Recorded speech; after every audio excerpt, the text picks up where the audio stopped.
Querido Andrés Oppenheimer, qué gusto saludarte, periodista, el mero, mero petatero y alégale. ¿Y qué? ¿Y cómo de que no?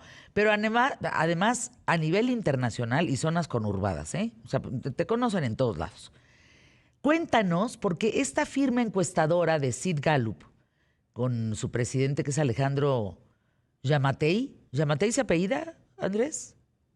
No, esta es Gallup Mundial, Ah, Fernanda. Esta es Gallup Internacional, dirigida por John Clifton. Eh, es una encuesta que a mí, Fernanda, me llamó muchísimo la atención, no tanto por el resultado de la encuesta, sino porque dice mucho sobre el momento que estamos viviendo en el mundo. Porque uno se pregunta, ¿qué está pasando? Que desde Sri Lanka a Ecuador, la gente está saliendo a la calle a tumbar a sus gobiernos. Después se eligen gobiernos nuevos, como en Chile, al poco rato la gente se desilusiona. Lo mismo está pasando en Perú. O sea, hay como algo raro está pasando. Y esta encuesta de Gallup International es la encuesta de emociones globales que acaba de salir.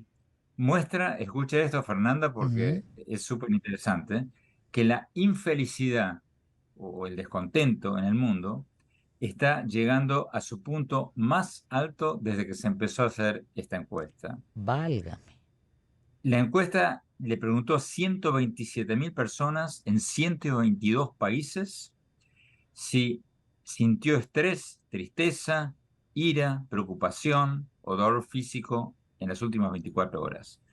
Y este año el 33% de la gente dijo que sí, que tuvo alguna de estas cosas las últimas 24 horas.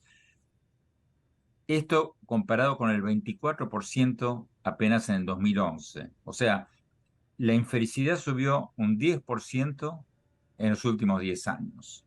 Pero lo más interesante de la encuesta, Fernanda, es que esto no está relacionado con el COVID, porque uno pensaría, bueno, claro, obvio, Claro.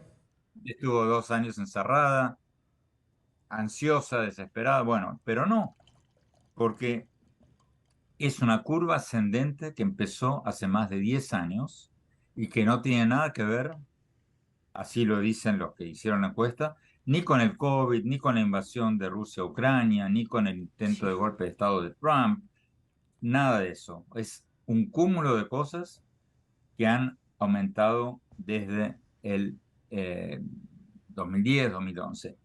Y citan, por ejemplo, una estadística del Índice de Paz Global del Instituto para la Economía y la Paz, en que el número de disturbios, huelgas, manifestaciones antigubernamentales en los últimos 10 años aumentaron un 244%. O sea, algo está pasando en el mundo, Fernanda, por el que cada vez más gente está disconforme. Y las explicaciones son muchas.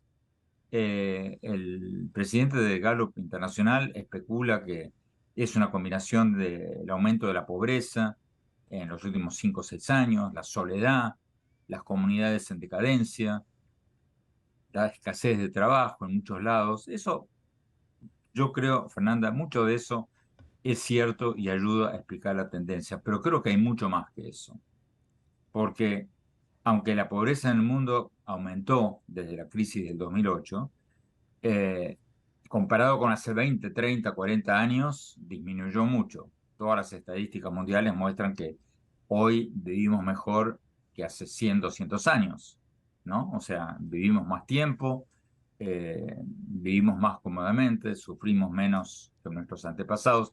Yo siempre digo, Fernanda, cuando me preguntan si el mundo está mejor o peor, yo siempre digo, imagínate lo que habrá sido ir al dentista hace 200 años No, no, cuando no no. había anestesia. No, no, no. No, sí, no, no, no. Te quitaba la muela con una pinza y bueno, Sí, no, no, arréglate sí como estamos puedas. mejor. Sí, sí estamos mejor.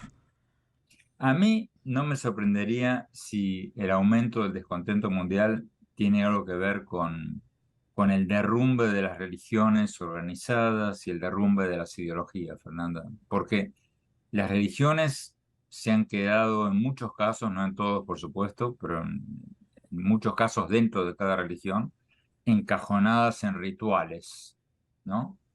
A expensas de promover valores que le den un sentido a la vida a la gente. Y las ideologías lo mismo. Hace 30, 40 años había un fervor ideológico, se creía, bueno, más 40, 50, se creía que el socialismo, el comunismo podía salvar a la humanidad. Obviamente eso no pasó. Al contrario, la mayoría de los países que se proclaman socialistas están en la lona. Eh, pero yo creo que algo tiene que ver con la erosión de valores y también, como me decía Carol Graham, una investigadora del Brookings Institution con la que hablé la semana pasada, y ella me decía que mucho tiene que ver con lo que yo hablaba en mi libro más reciente sobre cómo la tecnología está cambiando el rol de nuestros trabajos, eliminando muchos trabajos y que mucha gente que ha sido reemplazada por trabajo automatizado se siente de alguna manera desplazada, se siente que se queda cada vez más atrás, ¿no? No es casual que, por ejemplo, en Estados Unidos la gente más enojada Sí, no claro. sea la gente más pobre, no son los afroamericanos y los latinos, sino los blancos que están viendo que sus trabajos están siendo reemplazados por robots o por computadoras inteligentes y son la gente que apoya mayoritariamente al expresidente Trump porque se sienten desplazados, se sienten de alguna manera enojados, dejados atrás.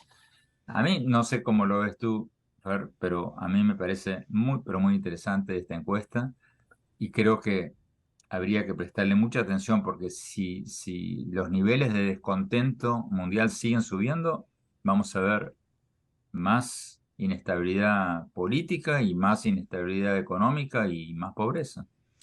Fíjate que recuerdo un trabajo que presenté para Coca-Cola hace mucho tiempo seleccionaron, digamos, a 7, 8, eh, eh, digamos, profesiones distintas en América Latina. A mí me tocó la de periodismo y fuimos a presentar qué era la felicidad a un foro que tenía que ver con esta marca para ver ellos cómo podían plasmar la felicidad al escuchar a un periodista, a un antropólogo, a un sociólogo, etcétera, etcétera, etcétera. Fue un ejercicio bien interesante. Y había un estudio de un tal Benham que decía por qué los seres humanos no son más felices desde los años 50 cuando tienen más herramientas en todo sentido, cuando hay más salud, cuando hay más conectividad, cuando hay más relaciones, cuando hay más comida, cuando hay, en fin. Y hablaba este hombre de esta necesidad del ser humano de conquistar lo que es fuera de ti, lo que está fuera de ti, y dejar de ver lo que hay dentro de ti. Y me llamó mucho la atención porque de ahí se empiezan a abrir corrientes como Daniel Goleman escribiendo inteligencia emocional, que eso antes no existía.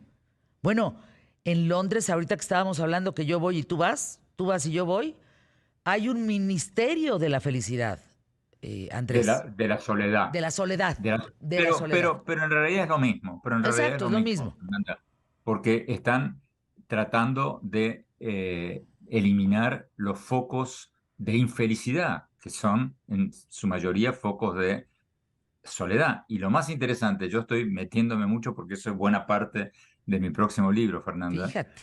eh, eh, es algo muy interesante lo que tú mencionas, porque lo que están haciendo en Gran Bretaña es algo muy barato, muy sencillo, que no sé por qué no se hace en nuestra parte del mundo. El censo británico le pregunta, del Reino Unido, le pregunta a la gente 4 veces por año cuán feliz se siente en una escala de 1 al 10. Son 4 preguntas parecidas, pero que miden la felicidad de la gente. Y con eso pueden establecer bolsones de soledad. Le preguntan a la gente, una de las 4 preguntas, me acuerdo, era, ¿a cuánta gente puedes llamar si te agarra un infarto a las 4 de la mañana? No te Sí. preguntan directamente si te sientes sola, porque si te sientes sola vas a decir que no, pero te lo preguntan indirectamente y así averiguan si sufres de soledad o no. Entonces, en base a esas respuestas, pueden identificar, por ejemplo, que en tal colonia o en tal cuadra hay un gran bolsón de soledad, probablemente había una fábrica ahí, la fábrica cerró, o se mudó, se fueron los jóvenes, quedaron los viejos, o sea, por el motivo que sea hay bolsones de soledad. Entonces, ¿qué hace el gobierno? Muy simple. Mandan un asistente social, organizan un club de ajedrez, organizan actividades, es algo muy barato que por algún motivo no estamos haciendo en nuestra parte del mundo. Es interesantísimo el tema. Mira, me acabas de dar una gran noticia a mí y a todo el público, al más inteligente de la radio y la televisión en México, de tu siguiente trabajo, que tenga que ver con esto, con el bienestar.